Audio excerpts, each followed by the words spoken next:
सो सेक ए की जगह हम लोग क्या लिख सकते हैं, 1 बाय कॉस ए। कभी भी अगर आपको ट्रिग्नोमेट्री में ये प्रूव करने वाले क्वेश्चन देना तो ट्राई करना कि सब कुछ साइन कॉस में बन जाए, तो बहुत ईजी रहता है, ठीक है। सो 1 बाय कॉस ए, और टेन को लिख सकते हैं sine A by cos A, right. Similarly इधर टेन ए तो गिवन है, तो यहाँ पर हम लोग लिख सकते हैं sine A by cos A, tan A की जगह, और नीचे क्या आ जाएगा, सेक ए की जगह हम लोग लिख सकते हैं 1 बाय कॉस ए, ठीक है। राइट हैंड साइड को भी छोड़ो, हम लोग लेफ्ट हैंड साइड को ही पहले एक्सपेंड करते हैं। सो 1 बाय कॉस ए डिवीजन में है साइन ए कॉस ए के फॉर्म में, तो पहले हम लोग इस वाले पार्ट को सॉल्व करेंगे। तो इसमें अगर मैं 1 by cos A as it is रखूँ, ऐसे मल्टीप्लाई कर दूँ, तो cos A by sine A बन जाएगा, राइट। कॉस से कॉस कटा, ठीक है। सो इस पूरे पार्ट की जगह मैं लिख सकता हूँ 1 बाय साइन ए, ठीक है। अब पकड़ते हैं इसको, इस वाले पार्ट को सॉल्व करते हैं। Sine A by cos A divide में है किसके साथ, अगर मैं डिवाइड का साइन हटाऊँ डायरेक्टली मैं लिख देता हूँ, ठीक है। ये डिवाइड में तो ये मल्टीप्लाई, तो ये कॉस ए ऊपर आ जाएगा, तो ये कॉस ए कटा, तो बचा क्या हमारे पास, साइन ए, ठीक है। सो इस पूरे पार्ट की जगह, इसके जगह मैं लिख सकता हूँ 1 बाय साइन ए,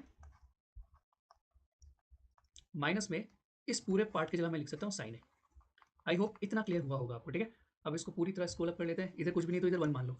अब साइन ए और 1 का एलसीएम लूंगा तो ऑब्वियसली मुझे क्या मिलेगा, साइन ए।